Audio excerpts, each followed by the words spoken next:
Hello my dear students, welcome to our channel EduFusion 0.1।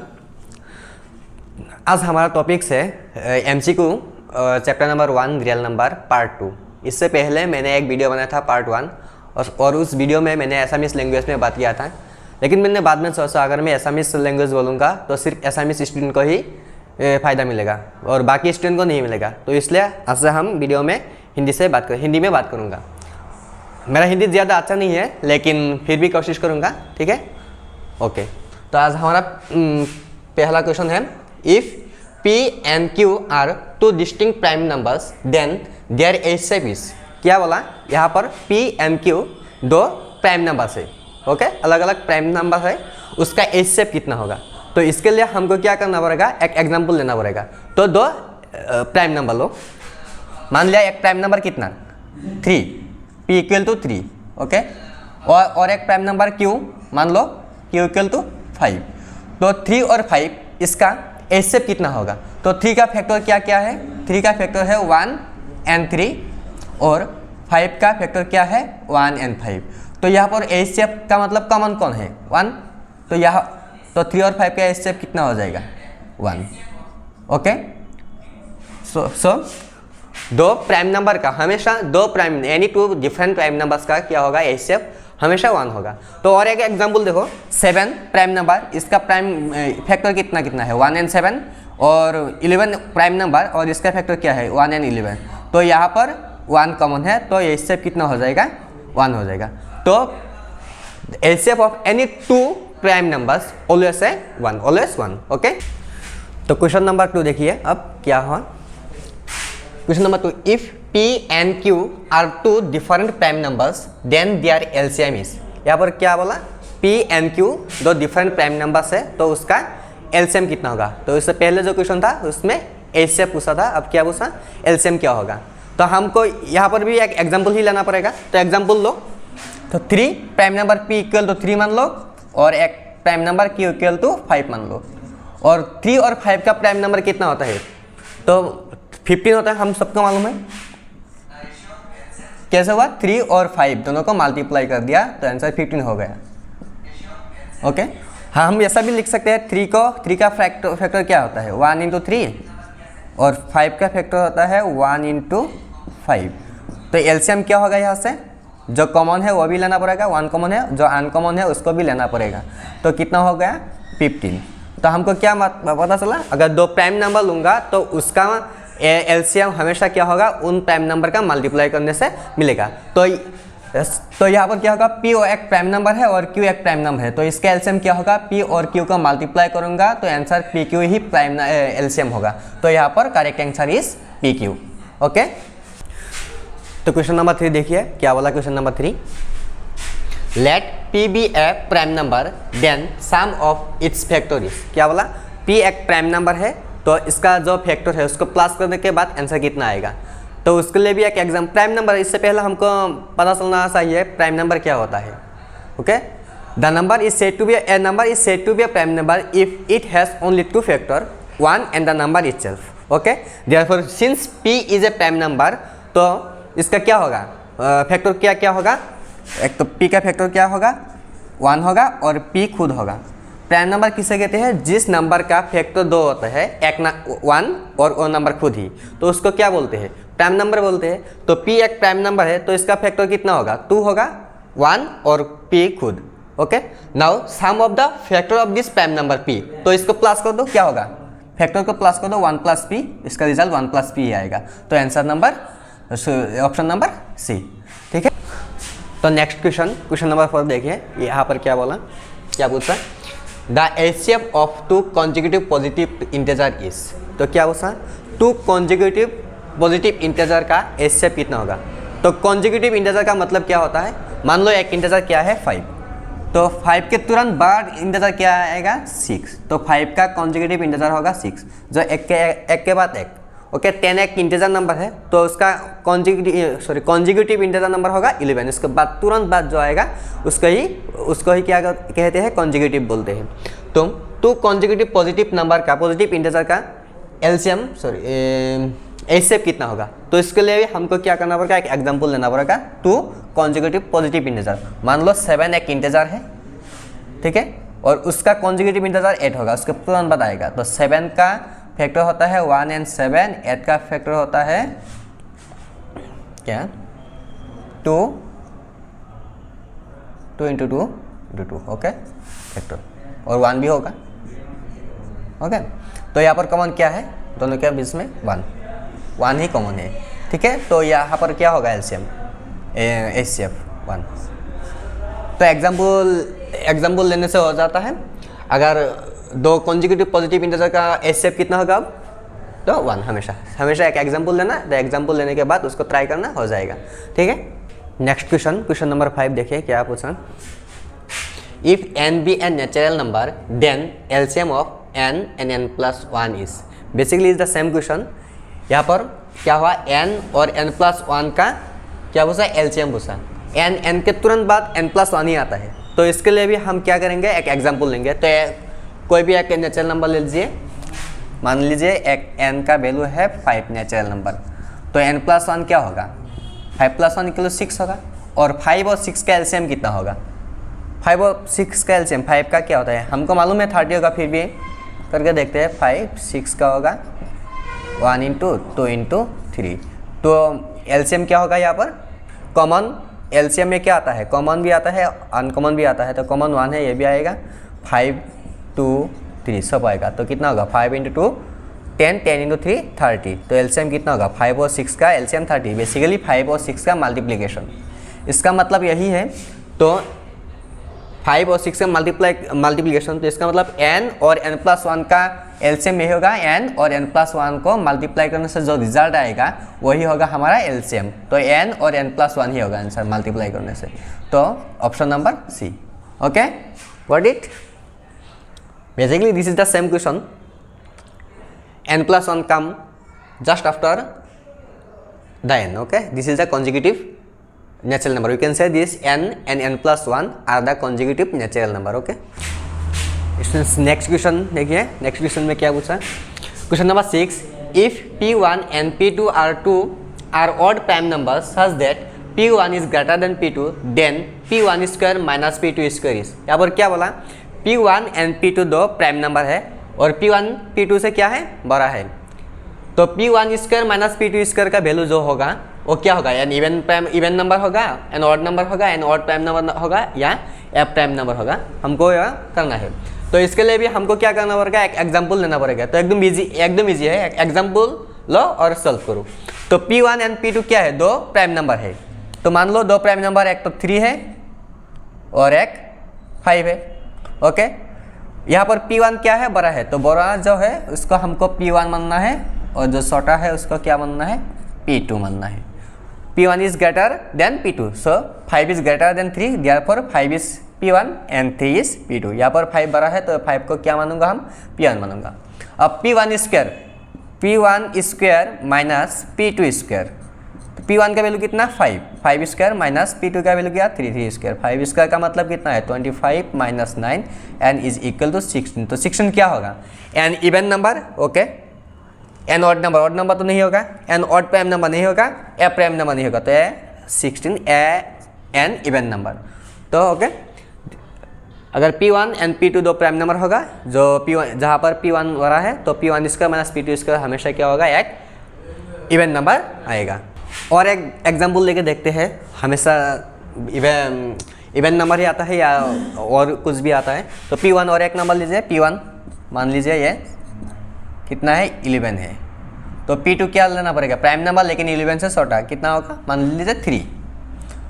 तो p1 square minus p2 square कितना होगा, p1 का मतलब 11 square minus 3 square, 11 square 121 minus 9, 121 minus 9 कितना होगा, 11 से 9 को 2 1 11 माइनस 9 2, तो यहाँ पर 11 1 12 अगेन एन इवन नंबर, तो an even number, okay. If such kind of question come in the exam then you should have to always take an example, okay. तो next question देखिए, क्वेश्चन नंबर 7 क्या पूछा यहाँ पर, n square minus 1 is divisible by 8 if n is, क्या पूछा, N square minus 1 एक number है वो 8 से डिवाइड होगा अगर n का वैल्यू क्या होगा, n integer, n natural number, n odd integer, n even integer, तो हम क्या करेंगे ऑप्शन से इसको चेक करेंगे। पहले n इंटीजर को कोई भी एक इंटीजर यहाँ पर पुट कीजिए, तो n स्क्वायर माइनस 1 है, n इंटीजर 1 लीजिए, एनी 1 इज ए इंटीजर, तो 1 square minus 1 equal 0, divisible by 8। Okay, this is correct. और एक इंटीजर लीजिए 2, तो 2 स्क्वायर माइनस 1 कितना होगा, 4 minus 1 3, not divisible by 8। Okay, इसका मतलब ए ऑप्शन नहीं होगा। तो ए नेचुरल नंबर लीजिए, एक ही बात है, 1 भी एक नेचुरल नंबर ही था, 2 भी एक नेचुरल नंबर था, तो नेचुरल नंबर के लिए भी ये सही नहीं होगा, तो ये भी कैंसिल हो जाएगा। तो n ऑड इंटीजर लीजिए, तो ऑड इंटीजर क्या होता है, पहले 3 लीजिए, ठीक है, 3 लूँगा तो 3 स्क्वायर माइनस 1 कितना होगा 8, डिविजिबल बाई 8, करेक्ट। 5 लीजिए, 5 स्क्वायर माइनस 1 कितना होगा 24, ये भी डिविजिबल बाई क्या होता है 8 होता है। और एक 7 लीजिए, तो 7 स्क्वायर माइनस 1 कितना होगा 48, डिविजिबल बाई 8, इसका मतलब n ऑड इंटीजर यही करेक्ट आंसर होगा। ओके, इसी तरह डी एन इवन इंटीजर लेके n के जगह पर पुट कीजिएगा, फिर भी आंसर नहीं मिलेगा, तो आंसर क्या हो जाएगा n ऑड इंटीजर। हमेशा इस तरह के क्वेश्चन को हमको क्या करना पड़ेगा, एक एग्जाम्पल लेकर सोचना पड़ेगा, और जो ऑप्शन दिया हुआ है उसमें से किसी एक को लेकर चेक करना पड़ेगा, तो आंसर मिल जाएगा। एकदम इजी क्वेश्चन है। तो नेक्स्ट क्वेश्चन क्या है, देखिए 8 number, if the HCF of 408 and 1032 is expressible in the form 1032m minus 408 into 5, then the value of m। क्या पूछा है, अगर 408 और 1032 का HCF हम इस फॉर्म में एक्सप्रेस करूँगा तो यहाँ पर m का वैल्यू कितना होगा। तो उसके लिए क्या करना पड़ेगा, पहले हमको 408 और 1032 का HCF निकालना पड़ेगा और उसको इस फॉर्म में एक्सप्रेसिबल करना पड़ेगा, बाद में हम देखेंगे m का वैल्यू कितना आता है। तो पहले देखिए हम इसका HCF निकालते हैं, तो क्या, तो 1032 equal to 408, Euclid's algorithm use करके हम इसका HCF निकालेंगे। तो 408 इसको अगर डिवाइड करूँगा तो कितना टाइम्स जाएगा 2, तो रिमाइंडर कितना होगा, हम देखिए यहाँ पर 1032 और 2 के साथ इसको मल्टीप्लाई करूँगा तो कितना होगा 816। तो 12 माइनस 6, 2 माइनस 1, 10 माइनस 2, 216, तो कितना आएगा रिमाइंडर 216। अब 408 यहाँ पर आएगा, ओके, और 216 से अगर इसका हम डिवाइड करूँगा तो 1 टाइम्स ही जाएगा, 2 टाइम्स दूंगा तो ज़्यादा हो जाएगा। तो 408 से हमको फिर इसको माइनस करूँगा तो रिमाइंडर कितना होगा 216, 8 माइनस 6 2, 10 माइनस 1 9, 3 माइनस 2 1, तो कितना होगा 192, तो प्लस 192। उसके बाद क्या आएगा 216 यहाँ पर आएगा और 192 यहाँ पर आएगा, तो 1 टाइम जाएगा और रिमाइंडर कितना होगा 16 और 8 24 होगा, ठीक है 24। तो उसके बाद क्या होगा 192 यहाँ पर आएगा, 24 यहाँ पर आएगा और कितना टाइम्स आएगा 8 टाइम्स अगर दूंगा तो 8 इंटू 4 32, 8 इंटू 2 8 टाइम्स, अगर 8 टाइम्स दूंगा तो कितना होगा 8 इंटू 4 32 कैरी 3 8 इंटू 92, बस कितना 8 टाइम्स और रिमाइंडर कितना होगा 0। तो यहाँ पर रिमाइंडर 0 होगा तो HCF कितना होगा 24, इसका मतलब HCF कितना होगा हमको HCF इक्वल टू 24। अब हम क्या करना पड़ेगा, इस 24 को इस फॉर्म में हमको एक्सप्रेस करना पड़ेगा और उसके बाद हमको m का वैल्यू निकालना पड़ेगा। तो हम इसलिए जगह का प्रॉब्लम है, इसलिए हम इसको मिटा देते हैं, पहले इसको मिटाते हैं। तो 24, ओके, HCF कितना 24, तो हम क्या करेंगे 24 इक्वल टू इसको पुट कर देंगे 1032m माइनस 408 इंटू 5, ओके, क्या होगा 24 इक्वल टू 1032m, इसके साथ अगर मल्टीप्लाई करूँगा तो कितना होगा 5 इंटू 8 40 का 0 कैरी 4 5 इंटू 40 5 इंटू 2040। तो यहाँ पर क्या होगा 24 2040 माइनस का है, यहाँ पर आएगा तो प्लस का हो जाएगा और यहाँ पर कितना होगा 1032 के साथ m रह जाएगा। तो इसके साथ अगर प्लस करूँगा तो कितना होगा 2064 इक्वल टू 1032 m। तो क्या होगा 2064 1032 m के साथ मल्टीप्लाई हो रहा है, तो यहाँ पर आके क्या होगा डिवाइड होगा, तो इक्वल टू m, और हमको मालूम है इसको डिवाइड करूँगा 2 टाइम्स, तो m का वैल्यू कितना हो गया 2 इक्वल टू m, तो m का value 2। Option number D is correct answer. ठीक है, अगर इस तरह का क्वेश्चन आएगा तो एग्जाम में ज़रूर कीजिएगा, एकदम ईजी क्वेश्चन है, चुटकियों में हो जाता है ऐसा क्वेश्चन। तो नेक्स्ट क्वेश्चन नंबर 9 क्या है, if n is any natural number then 6 to the power n minus 5 to the power n always इन स्वीट। क्या है, यहाँ पर n जो है वो एक नेचुरल नंबर है, तो 6 to the power n minus 5 to the power n किस डिजिट से एंड होगा, माने खत्म होगा। तो इसके लिए क्या करना पड़ेगा, हमको एग्जाम्पल लेना पड़ेगा। n एनी नेचुरल नंबर यहाँ पर पुट कीजिए, क्या दिया हुआ है 6 to the power n minus 5 to the power n। तो एनी नेचुरल नंबर n का वैल्यू 1 मान लीजिए और 5 का पावर 1, 6 पावर 1 का मतलब 6 माइनस 5 इस इक्वल टू कितना हुआ आंसर 1। तो ये 1 से ख़त्म हो गया, तो और 6 का वैल्यू n का वैल्यू 2 मान लीजिए माइनस 5 n का वैल्यू 2 मान लीजिए, 36 माइनस 25 कितना हो गया आंसर 11।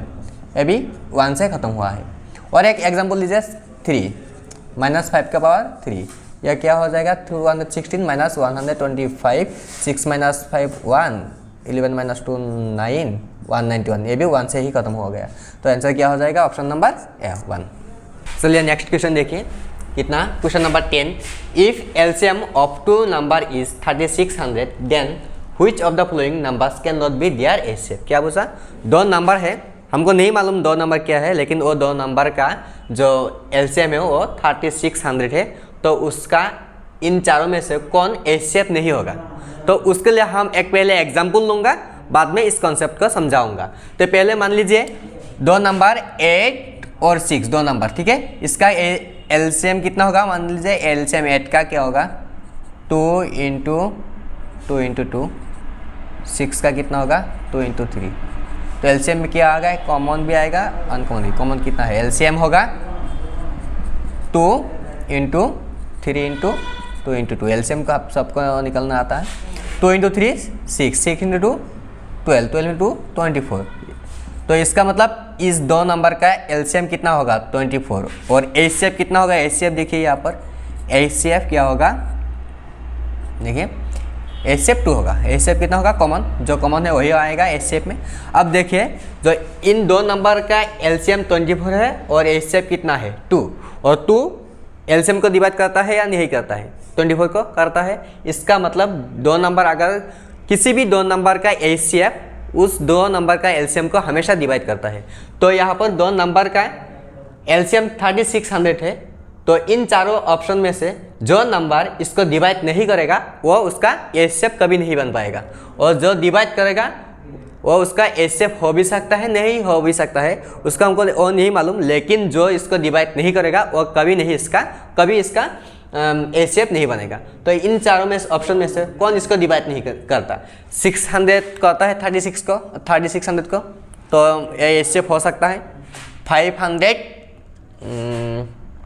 500 शायद नहीं करता, तो 500 नहीं करता, तो 5 से 100 आंसर हो जाएगा। 400 भी करता है, 150 भी उसको डिवाइड करता है, तो आंसर क्या हो जाएगा 500, क्योंकि 500 उसको डिवाइड नहीं करता है, तो 500 कभी भी उसका क्या एचसीएफ नहीं बन पाएगा, क्योंकि अगर वो एचसीएफ होगा तो एलसीएम को हमेशा डिवाइड करना पड़ेगा। चलिए नेक्स्ट क्वेश्चन देखते हैं क्या पूछा, the LCM and HCF of two rational numbers are equal then the numbers must be. क्या पूछा, दो नंबर है, रेशनल नंबर है, उसका एचसीएफ और एलसीएम इक्वल होगा, तो उसको इक्वल होने के लिए दो नंबर कैसा होना पड़ेगा। ऑप्शन है prime number, equal, coprime and composite. Okay, हम पहले इसके लिए क्या करेंगे, एग्जाम्पल लेंगे। तो दो प्राइम नंबर लीजिए, मान लीजिए एक प्राइम नंबर 3 और एक प्राइम नंबर 5। तो इसका एचसीएफ कितना होगा, इसका एचसीएफ होगा, हम सबको मालूम है 1, और एलसीएम होगा 15। तो एचसीएफ और एलसीएम इक्वल नहीं हुआ, तो इसका मतलब ए ऑप्शन नहीं होगा। तो इक्वल इक्वल लीजिए, दो नंबर इक्वल लीजिए 7 और 7, तो इसका एलसीएम कितना होगा 7, एचसीएफ कितना होगा, वेरी गुड 7, तो correct answer is B equal. जो अगर दो नंबर इक्वल होगा तो उस दो नंबर का एचसीएफ एंड एलसीएम क्या होगा, हमेशा इक्वल होगा। हमारा नेक्स्ट क्वेश्चन है question number 13। The LCM of two prime numbers p and q where p is greater than q is 221, then the value of 3p minus q क्या है, यहाँ पर p and q क्या है, दो प्राइम नंबर है और p क्या है, q से बड़ा है, माने p is greater than q, और p and q का एलसीएम दिया हुआ है 221, तो 3p माइनस q का वैल्यू कितना होगा। ठीक है, यहाँ पर क्या दिया हुआ है, p एक प्राइम नंबर है और q एक प्राइम नंबर है। हमको मालूम है दो प्राइम नंबर का एलसीएम क्या होता है, multiplication of that two prime number, therefore LCM of P Q क्या होगा, LCM of P Q equal to P Q हो जाएगा। But LCM of P Q कितना दिया हुआ है 221, और यहाँ पर क्या दिया हुआ है, यहाँ पर हुआ है पी क्यू। अब क्या है, p एक प्राइम नंबर है और q एक प्राइम नंबर है, और दो प्राइम नंबर मल्टीप्लाई करने के बाद 221 आया है, तो p का वैल्यू और q का वैल्यू यहाँ से हमको निकालना पड़ेगा। क्या करूँगा इसके लिए, 221 को हम फैक्टराइजेशन करूँगा, तो 221 13 से ट्राई करते हैं, 13 22 में 1 टाइम्स, 13 इंटू 1 13 कैरी 7 9 91 में 7 टाइम्स कितना हुआ 13। अच्छा, तो हम क्या लिख सकते हैं 13 इंटू 17 इक्वल टू यहाँ पर p इंटू क्यू लिख देते हैं। तो यहाँ पर p का वैल्यू क्या होगा, therefore p equal to p is greater than q, so यहाँ पर जो बोला है वही होगा p का वैल्यू 17 और q का वैल्यू कितना होगा 13। ठीक है, अब हमको किसका वैल्यू निकालना है, 3p माइनस क्यू नाउ, तो 3p माइनस क्यू का वैल्यू निकालना है। 3 इंटू p का वैल्यू कितना है 17 माइनस और q का वैल्यू कितना है 13, 3 इंटू 17 51 माइनस 13, तो कितना होगा 11 माइनस 3 8 4 माइनस 1 3 38, तो हमारा करेक्ट आंसर क्या हो जाएगा 38। सॉरी ऑप्शन नहीं लिखा हूँ, लेकिन आंसर क्या हो जाएगा 38 आंसर हो जाएगा। समझ में? नेक्स्ट क्वेश्चन नंबर 13 देखिए। For some integer m every even integer in the form, क्या दिया हुआ है यहाँ पर m एक इंटीजर है, तो इवन इंटीजर का फॉर्म कैसा होगा। तो पहला ऑप्शन क्या है m, तो m एक क्या है इंटीजर है, तो अगर 1 भी एक इंटीजर है, 2 भी एक इंटीजर है, 3 भी एक इंटीजर है, तो m आंसर नहीं होगा क्योंकि सब इवन नंबर नहीं है। तो ये इवन नंबर है, ऑड है, तो इवन नंबर का फॉर्म नहीं होगा, ये कभी नहीं होगा, क्योंकि m का वैल्यू कभी कभी क्या आएगा, इवन नंबर भी आएगा, ऑड नंबर भी आएगा, तो आंसर नहीं होगा, this is not correct. But m+1, अब m+1 को लीजिए, यहाँ पर m क्या था, एक इंटीजर था, m का वैल्यू 1 पुट कीजिए तो कितना आंसर आएगा 2। ठीक है, इवन नंबर हो गया, लेकिन जब m का वैल्यू 2 पुट करेंगे तो 1 इक्वल टू 3 ऑड नंबर आ गया। m का वैल्यू जब 3 पुट करेंगे तो 3+1 4 equal to again even number आ गया। इसका मतलब m+1 ये भी इवन नंबर का फॉर्म नहीं होगा, क्योंकि यहाँ पर ऑड नंबर भी आता है। नेक्स्ट ऑप्शन देखिए सी में क्या दिया हुआ है, ट्वाइस m, 2 इंटू m का वैल्यू किसी भी इंटीजर को लीजिए 1, कितना आएगा 2 इवन नंबर। ठीक है, 2 इंटू m का वैल्यू 2 लीजिए 2 4 again even number, 2 into m का वैल्यू 3 लीजिए 6 अगेन इवन नंबर। इसका मतलब m का वैल्यू हम जो भी लेंगे यहाँ पर ट्वाइस m का वैल्यू हमेशा क्या आएगा, इवन नंबर आएगा। तो आंसर सही आंसर यही हो जाएगा, twice m is the form of even integer. Okay, next question number 14 क्या हुआ, for some integer m every odd integer in the form, क्या दिया हुआ है। इसके पहले जो क्वेश्चन लिया था वहाँ पर क्या था, इवन इंटीजर का फॉर्म बताया था, लेकिन यहाँ पर क्या m एक इंटीजर है तो ऑड इंटीजर का फॉर्म क्या होगा। तो पहला ऑप्शन क्या है m क्या है, यहाँ पर इंटीजर है, तो m का वैल्यू 1 भी ले सकते हैं, 2 भी ले सकते हैं, 3 भी ले सकते हैं, 4 भी ले सकते हैं, लेकिन यहाँ पर क्या हुआ, ये ऑड नंबर होगा, इवन ऑड इवन, तो यहाँ पर ऑड भी आता है इवन भी आता है, तो ये ऑप्शन नहीं होगा। ठीक है, उसी तरह से m+1 का लूँगा तो m+1 के लिए m का वैल्यू इवन नंबर इंटीजर लीजिए, 1 + 1 कितना आएगा 2, m का वैल्यू अगर 2 लूँगा तो 1 3 आ जाएगा, इसका मतलब कि ऑड और इवन दोनों आ रहा है, तो ये भी नहीं होगा, सिर्फ ऑड आना पड़ेगा हमको। ट्वाइस एम तो हमेशा इवन आएगा, 2 4 तो हमेशा इवन आएगा, लेकिन क्वेश्चन में क्या पूछा, ऑड का पूछा, तो ये भी नहीं होगा। तो twice M, last option twice M plus 1 यही आंसर होगा। फिर भी हम चेक करके देखते हैं। 2 इंटू एम का वैल्यू 1, इवन नंबर इंटीजर मान लीजिए 1 प्लस 1 कितना हो जाएगा 3। 2 इंटू एम का वैल्यू 2 पुट कीजिए प्लस 1 अगेन 5, ऑड नंबर है भी, ये भी ऑड नंबर। 2 इंटू एम का वैल्यू 3 लीजिए plus 1, 2 into 3 6 plus 1 7 again odd number. इसका मतलब यही सही आंसर हो जाएगा। एम का वैल्यू हम जब भी रखेंगे यहाँ पर हमेशा क्या आएगा, ऑड नंबर ही आएगा, तो यही करेक्ट आंसर हो जाएगा। तो इस वीडियो का last question number 15, if 2 positive integers a and b are written as a equal to x cube y square and b equal to x y cube, here x and y are prime numbers, then HCF of AB is। क्या दिया हुआ है यहाँ पर, a और b दो positive integers है, और a को कैसे लिखा हुआ है x क्यूब y स्क्वायर, और b को एक्सप्रेस किया हुआ है x y क्यूब में। तो a और b का क्या होगा, HCF कितना होगा हमको निकलना पड़ेगा। ठीक है, यहाँ पर क्या दिया हुआ है, a equal to x cube y square और b equal to x y cube. ठीक है, तो HCF में क्या होता है, जो कॉमन है उसको लेना पड़ता है, और जो जिसका पावर कम है उसको लेना पड़ता है। यहाँ पर x की है, यहाँ पर भी x है, लेकिन यहाँ पर x 3 है, x क्यूब है, और यहाँ पर x कितना है 1 है, तो कम को लेना पड़ेगा, तो x ही लेना पड़ेगा। यहाँ पर वाई स्क्वायर है और यहाँ पर क्या है वाई क्यूब है, यहाँ पर जो कम है उसको ही लेना पड़ेगा, तो वो वाई स्क्वायर को लेना पड़ेगा। तो HCF कितना होगा एक्स वाई स्क्वायर, तो ऑप्शन नंबर बी। ठीक है, लेकिन अगर एलसीएम पूछता तो क्या होता, एलसीएम में हाइस्ट पावर आता, तो ए के लिए कितना दिया हुआ है एक्स क्यूब वाई स्क्वायर और b equal to x y cube. तो एलसीएम में क्या आएगा हाइस्ट पावर, यहाँ पर हाइस्ट पावर कौन है एक्स क्यूब, और वाई का हाइस्ट पावर क्या है वाई क्यूब। तो एलसीएम में अगर एलसीएम पूछा होता तो आंसर ए हो जाता। ठीक है, तो 15 नंबर क्वेश्चन खत्म हो गया। ठीक है, इसके बाद हम MCQ क्वेश्चन बनाएंगे, question chapter number 2 polynomials. So subscribe the channel for not missing my और आवर वीडियोस। Thank you.